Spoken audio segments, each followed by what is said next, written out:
Real Madrid, 1-1 draw against Villarreal. You could argue very much lucky to get a point in that game.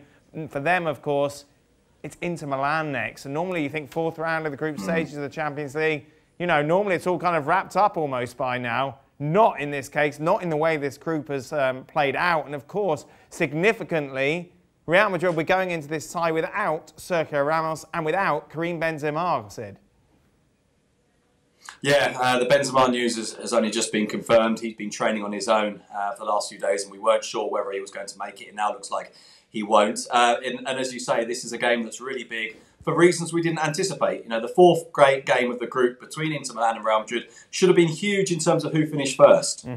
As it turns out, it's huge in terms of who may not get through. And it's possible that neither of them get through. But I think if one of them loses this game, they'll be in a very, very difficult position indeed. Now, look, the group is tight enough that anything can happen, including the outside possibility that both of them get through, but it's not very likely. You've got 5 points, 4 points, 4 points, and 2 points across the group. But it's true that these are two teams that are on edge, and have been on edge all the way through this competition, by the way. I mean, look at Inter Milan, who got a last-minute equaliser in the first game against Borussia Monchengladbach.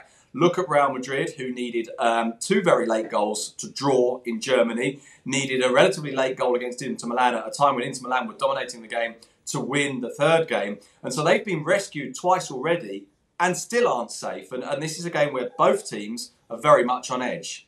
Sid, am I wrong in thinking that, like the 20 years that you have been covering Real Madrid in La Liga, any other season, a manager doesn't qualify for the group stages, if you're a Real Madrid coach, you're out? Not necessarily the case this time round.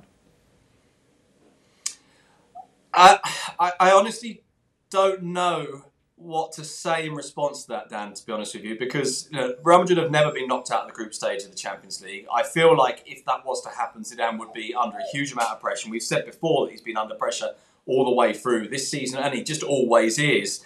And yet there's a bit of you that thinks there's enough credit there that means he would get away with it. But I must confess, I'm not 100% sure if he would. I think maybe it depends on the way it plays out. Maybe it depends on the way the rest of the season plays out. My feeling is that if they didn't get through the group, then Real Madrid would probably take a decision, which is to start looking at managers for the future, but maybe not necessarily sack him immediately. But I must confess, as I say, I don't know how Real Madrid would react to something like this. I think it would be emotionally an enormous, enormous disaster from Real Madrid's point of view. So did you subtly kick the dog when she was whining then? I subtly tried to just nudge her out the way. Yes. I was really hoping you would notice that.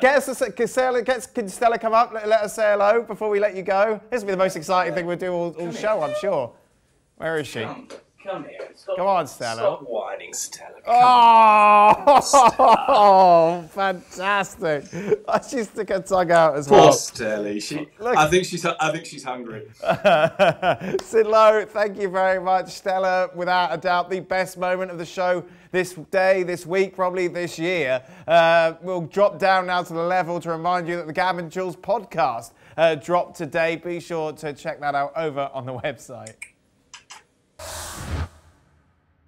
Well, thank you very much for watching ESPN on YouTube. For more sports highlights and analysis, be sure to download the ESPN app. And for live streaming, premium content, and let's not forget as well, ESPN FC 7 days a week, subscribe to ESPN+.